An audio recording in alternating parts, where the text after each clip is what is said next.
Hello दोस्तों, मैं रोहित कुमार आप सभी दोस्तों का स्वागत करता हूं आपके अपने YouTube channel Rohit inspire India पर। आप देख रहे हैं कक्षा 10 हिंदी राष्ट्रवाद में मैं आज आपको पढ़ाने वाला हूं क्रांतिकारियों के बारे में, जिनमें हम पढ़ने वाले हैं भगत सिंह, राजगुरु और उनके साथियों के बारे में, और हम इनमें जानेंगे चंद्रशेखर आजाद के बारे में। ठीक है, तो पूरी कहानी जानने के लिए वीडियो में अंत तक बने रहिएगा। यदि आप स्टूडेंट हैं तो अच्छी बात है, यदि आप कोई ऐसे व्यक्ति हैं जो क्रांतिकारियों के बारे में जानना चाहते हैं तो भी वीडियो में बने रहिए।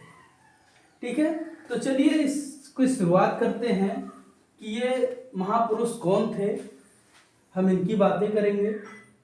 आइए शुरू करते हैं। हमारे स्वतंत्रता सेनानियों का एक परिचय देते हैं पहले। ठीक है, भारत की आजादी किसी एक व्यक्ति या एक आंदोलन का परिणाम नहीं है। सॉरी, यहां पर नहीं है।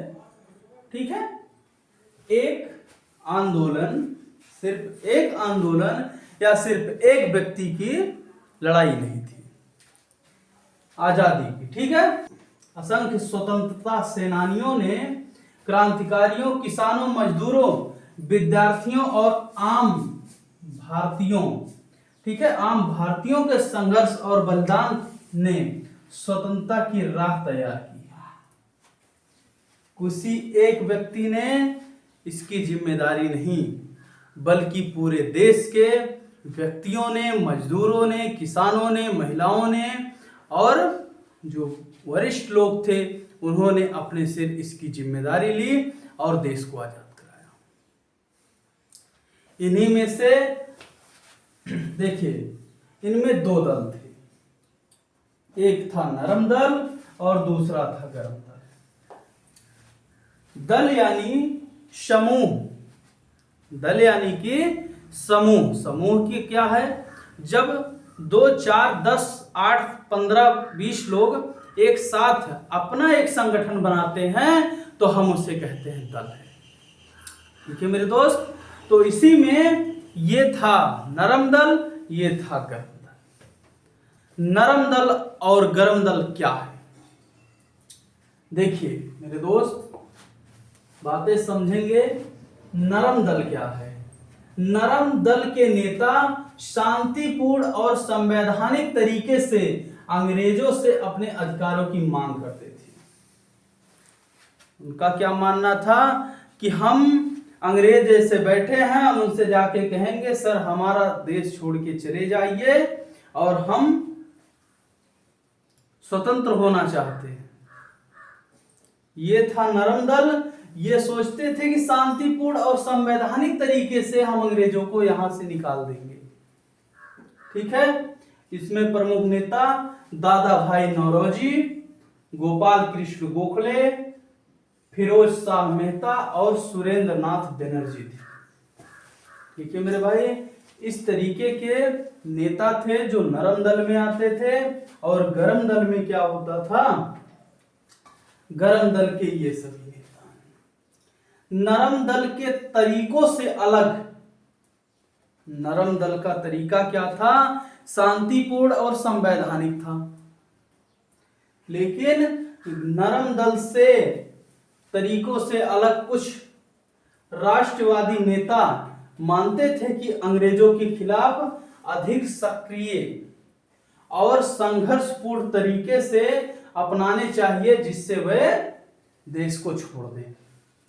इनमें लाला लाजपत राय, बाल गंगाधर तिलक और बिपिन चंद्र थे। इन्हें लाल बाल पाल कहा जाता था।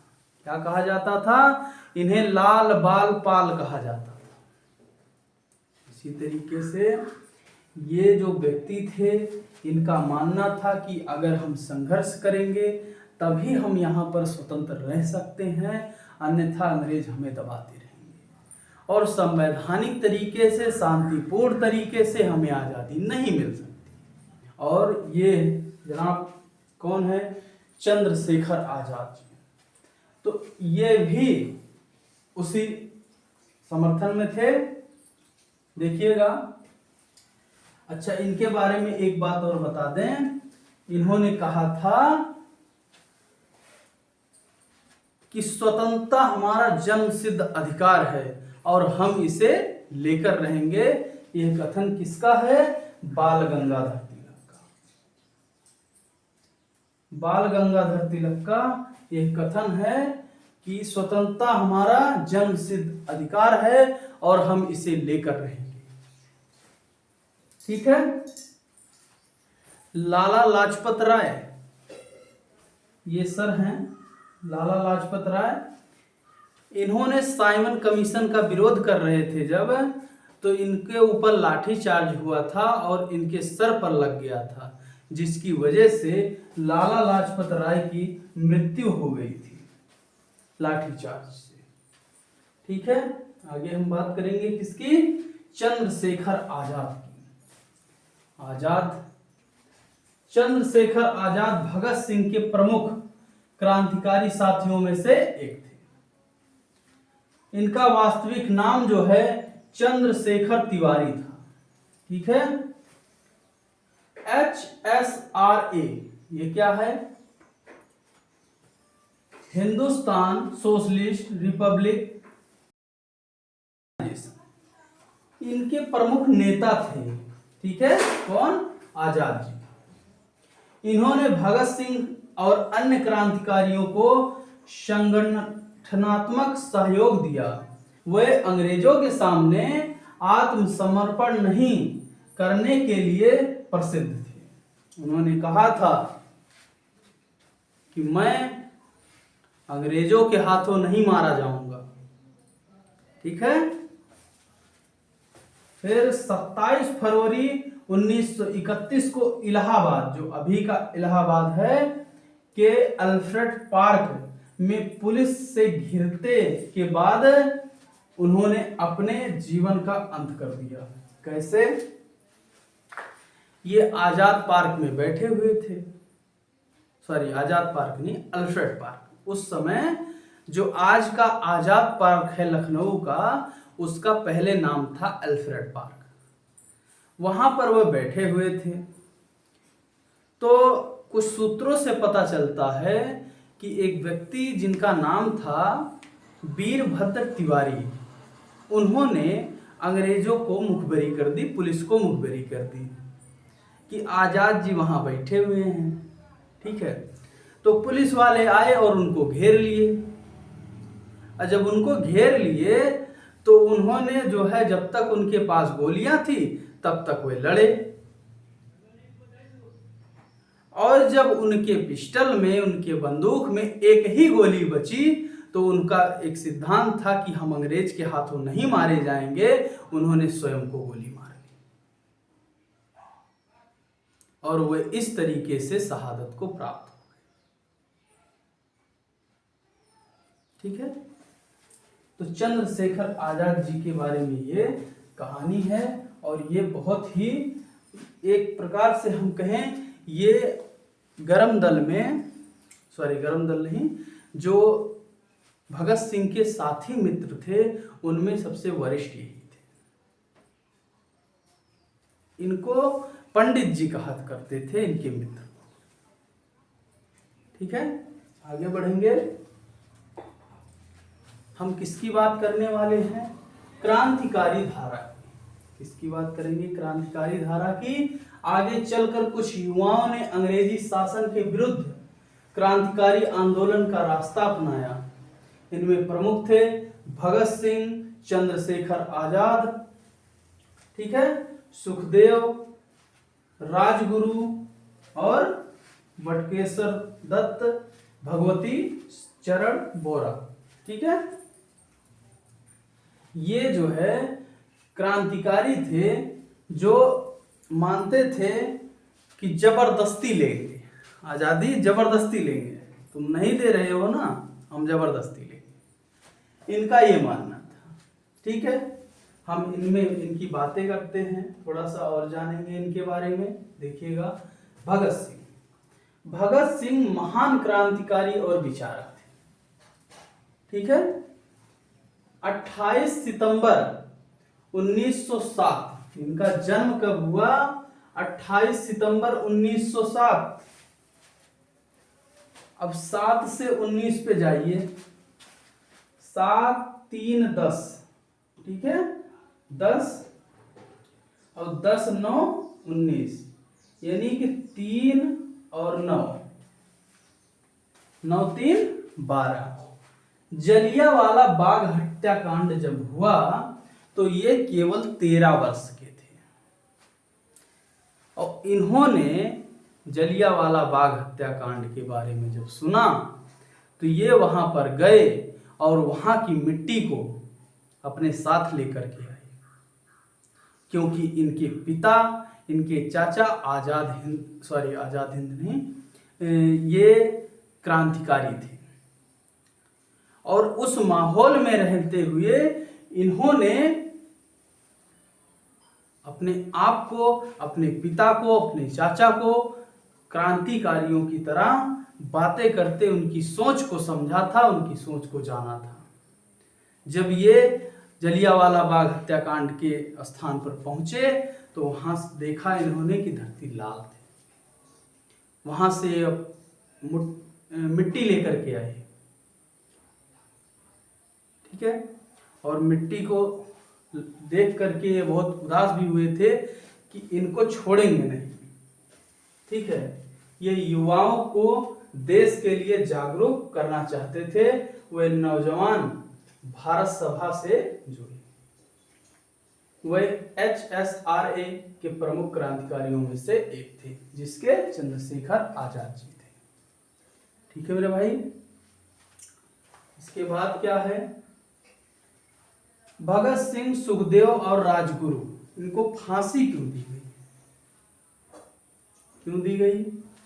सैंडर्स की हत्या, लाला लाजपत राय की मृत्यु के बाद क्रांतिकारियों ने पुलिस अधिकारी जॉन सैंडर्स की हत्या कर दी। मारने किसी और को गए थे, लेकिन वो नहीं मिला, और मिले कौन? सैंडर्स, और उनकी हत्या कर दी इन्होंने। पहला हो गया लाहौर षड्यंत्र केस।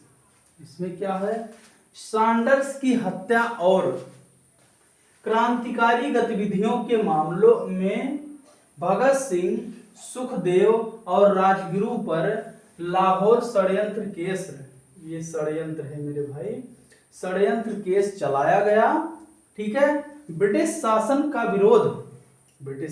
विरोध, तीनों क्रांतिकारियों HSRA से जुड़े थे और भारत को ब्रिटिश शासन से स्वतंत्र कराने के लिए क्रांतिकारी आंदोलन में सक्रिय थे। ये कुछ कारण हैं, क्या है? ये कारण है भाई जो इनको फांसी के तख्ते तक लेकर गई, ठीक है। ये कारण हैं, और भी कारण हैं, कौन कौन से? फिर देखिए, ये कारण हैं जो इनको फांसी के तख्ते तक लेकर गई। अच्छा, ये लोग जब जेल में थे तो वहां पर भारतीयों के साथ भेदभाव हो रहा था। उनको अच्छे खाने नहीं मिल रहे थे, उनको कपड़े नहीं मिल रहे थे, जो जेल के कैदियों के कपड़े होते हैं वह भी अच्छे नहीं मिल रहे थे, ठीक है। तो इन्होंने क्या किया, भूख हड़ताल कर दी, जेल में ही विद्रोह कर दिया। इसके बाद क्या हुआ, ब्रिटिश सरकार की अदालत ने तीनों को मृत्यु दंड की सजा सुना दी, भगत सिंह, राजगुरु और सुखदेव को। अच्छा, इनका एक कथन भी है कि यदि हम एक बार देश के लिए मर जाते हैं तो हम अमर हो जाते हैं, ठीक है। भगत सिंह, सुखदेव और राजगुरु को लाहौर जेल में फांसी दी गई। कहां दी गई मेरे भाई? लाहौर जेल में फांसी दी गई। इसी दिन को, किस दिन को? 23 मार्च 1931 को शहीद दिवस मनाया जाता है, ठीक है। शहीद दिवस कब मनाया जाता है? 23 मार्च 1931 को।